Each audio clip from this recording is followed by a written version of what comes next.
Dan yang kedua, bagaimana bila dalam satu akad itu terjadi dua transaksi?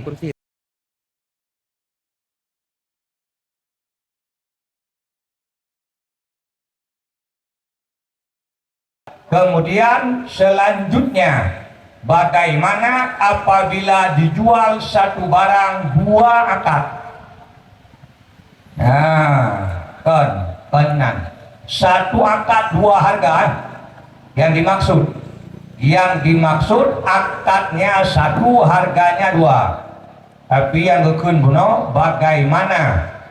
Nah, bila dalam satu barang terjadi dua akad. Nah, mana wayu contoh yang mangat. Lumpublo Hondanyo Geron dengan harga menyo bayar jino 20 juta, menyo bayar bacut-bacut selama letun 28 juta. Laginya ikun le urang yang publo, laginya diteut le urang yang gawa. Itu tidak boleh. Jual ini barang, ini Honda untukmu. Kalau bayar sekarang 20 juta, kalau bayar cicil selama 2 tahun 28 juta. Demikian lafaz akadnya, ijabnya. Kemudian dikabul juga demikian. Kabul juga demikian.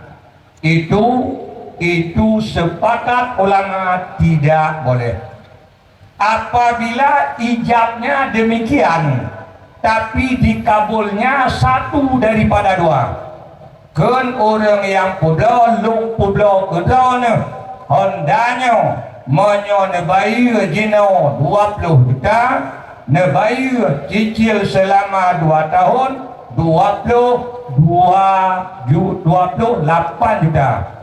Itu le orang yang lung belum Hondanya dengan kontan lung bayar jino harga di 20 juta. Atau ikut lung belum Hondanya dengan harga 28 juta mutang, long cicil selama 2 tahun. Kalau demikian khilaf. Ada yang mengatakan boleh, ada yang mengatakan tak boleh. Maka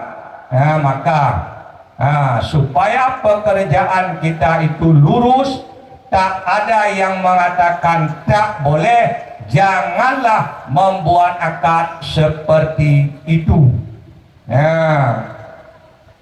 Jangan membuat akad seperti itu. Tapi sebelum akad dibuat, diminta penjelasan dulu.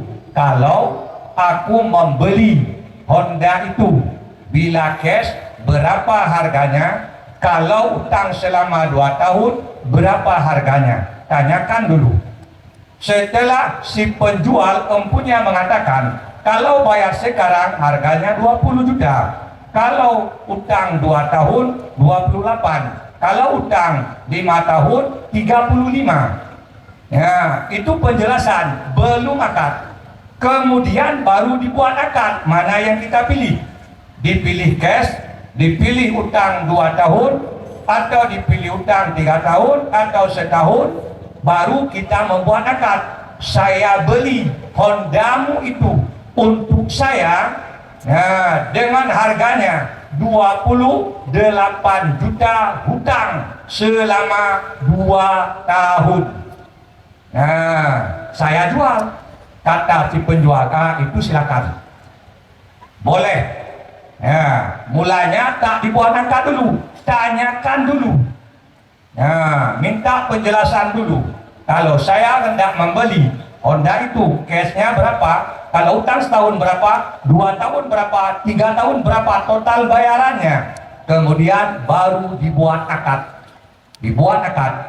Jadi kalau benar cara membuatnya sah, kalau salah cara membuatnya tidak sah. Udah